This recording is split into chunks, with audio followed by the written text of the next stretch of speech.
Hello दोस्तों, तो स्वागत है आपका हमारे online study channel Pohar study point पर। तो दोस्तों, हमने रीट परीक्षा के लिए टॉप 25 अति महत्वपूर्ण प्रश्नों की सीरीज शुरू की थी, जिसके हमने 18 पार्ट पढ़ लिए थे। आज हम 19वां पार्ट पढ़ेंगे, तो वीडियो को आप जरा भी स्किप ना करें, क्योंकि वीडियो आपके लिए बहुत ही हेल्पफुल होने वाला है। तो चलो वीडियो को शुरू करते हैं। तो आपका पहला सवाल है कि राजस्थान के क्षेत्रफल का कितना भाग रेगिस्तान में है। राजस्थान के क्षेत्रफल का कितना भाग है जो रेगिस्तान में है, तो आपको याद रखना है वह भाग है लगभग 2/3। तो दोस्तों, आपको 25% दिए जाएंगे, जिसमें से आपने कितने परसेंट सही की है वो हमें जल्दी से जल्दी कमेंट करके जरूर बताएं। इसलिए मैं परसेंट पढ़ूँ उससे पहले आप उत्तर तैयार रखिए, जिससे क्या कि प्रिपरेशन होती रहे। तो अगला प्रश्न देखते हैं। तो अगला सवाल है कि राजस्थान के किस क्षेत्र में विंध्य पठार का विस्तार है। राजस्थान के किस क्षेत्र में विंध्य पठार का विस्तार है, तो आपको याद रखना है वह विस्तार है दक्षिण पूर्व में। ठीक है, दक्षिण पूर्व में विंध्य पठार का विस्तार है। अगला देखते हैं। तो आपका अगला सवाल है कि सापेक्षिक दृष्टि से राजस्थान के निम्न भूआकृतिक प्रदेशों का भाग जो अस्पष्ट अधर प्रवाह का क्षेत्र है, तो आपको याद रखना है वह है दक्षिण पश्चिमी। ठीक है, दक्षिण पश्चिमी भाग जो अस्पष्ट अधर प्रवाह का क्षेत्र है। अगला देखते हैं। अगला सवाल है कि अरावली श्रेणी की दूसरी अधिकतम ऊंचाई की चोटी कौन सी है। अरावली श्रेणी की दूसरी अधिकतम ऊंचाई की चोटी कौन सी है, तो आपको याद रखना है वह चोटी है शेर। अगला देखते हैं। अगला सवाल है कि अरावली पर्वतमाला दक्षिण पश्चिम में राजस्थान के किस जिले में प्रारंभ होकर उत्तर पूर्व जाती है। अरावली पर्वतमाला दक्षिण पश्चिम में राजस्थान के किस जिले में प्रारंभ होकर उत्तर पूर्व जाती हैं, तो आपको याद रखना है वह है सिरोही। ठीक है, सिरोही पर्वतमाला है जो सिरोही जिले में प्रारंभ होकर उत्तर पूर्व जाती है। ठीक है, अगला देखते हैं। अगला सवाल है कि पूर्वी राजस्थान और हरियाणा राज्य में अरावली के किस दर्रे मरुस्थल का विस्तार हो रहा है। पूर्वी राजस्थान और हरियाणा राज्य में अरावली के किस दर्रे द्वारा मरुस्थल का विस्तार हो रहा है, तो वह दर्रा कौन सा है, संबर गैप। ठीक है, संबर गैप है दर्रा जिससे मरुस्थल का विस्तार हो रहा है। अगला देखते हैं। अगला सवाल है कि राजस्थान में अरावली पर्वत श्रृंखला का विस्तार है। राजस्थान में अरावली पर्वत श्रृंखला का विस्तार है, तो कहाँ पर है, दक्षिण पश्चिम से उत्तर पूर्व तक। ठीक है, दक्षिण पश्चिम से उत्तर पूर्व तक विस्तार है किसका, अरावली पर्वत श्रृंखला का। अगला देखते हैं। तो आपका अगला सवाल है राजस्थान की सबसे प्राचीन पर्वत श्रृंखला कौन सी है। राजस्थान की सबसे प्राचीन पर्वत श्रृंखला कौन सी है, तो आपको याद रखना है वह है अरावली। ठीक है, अरावली है जो राजस्थान की सबसे प्राचीन पर्वत श्रृंखला मानी जाती है। अगला देखते हैं। तो आपका अगला सवाल है कि आबू खंड के अतिरिक्त अरावली श्रृंखला का उच्चतम भूभाग उदयपुर के उत्तर पश्चिम में कुंभलगढ़ का गोगुंदा के बीच किस पठार के रूप में स्थित है, तो वह है बोराट का पठार के रूप में स्थित है। ठीक है, अगला देखते हैं। तो आपका अगला सवाल है कि बाड़मेर, जैसलमेर, बीकानेर चट्टानी प्रदेश के पूर्व में कच्छ की खाड़ी से प्रारंभ होकर बीकानेर के उत्तर में महान मरुभूमि तक विस्तृत क्षेत्र को क्या कहते हैं, तो आपको याद रखना है उसे कहते हैं लघु मरुस्थल। ठीक है, तो वापस से पढ़ लेते हैं कि बाड़मेर, जैसलमेर, बीकानेर चट्टानी प्रदेश के पूर्व में कच्छ की खाड़ी से प्रारंभ होकर बीकानेर के उत्तर में महान मरुभूमि तक विस्तृत क्षेत्र को क्या कहते हैं, तो आपको याद रखना है लघु मरुस्थल कहते हैं। अगला देखते हैं।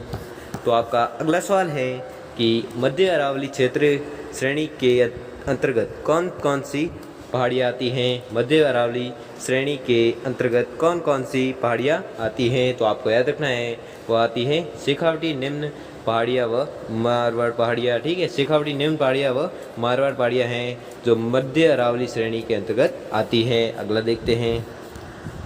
अगला सवाल है थार मरुस्थल राजस्थान के कितने भाग पर विस्तृत है। थार मरुस्थल है जो राजस्थान के कितने भूभाग पर विस्तृत है, तो आपको याद रखना है वह विस्तृत है 2/3। ठीक है, अगला देखते हैं। अगला सवाल है कि राजस्थान का मरुस्थलीय प्रदेश भूगर्भिक दृष्टि से किस प्राचीन भूखंड का भाग है। राजस्थान का मरुस्थलीय प्रदेश भूगर्भिक दृष्टि से किस प्राचीन भूखंड का भाग है, तो वह भाग है तैथित सागर का। ठीक है, अगला देखते हैं।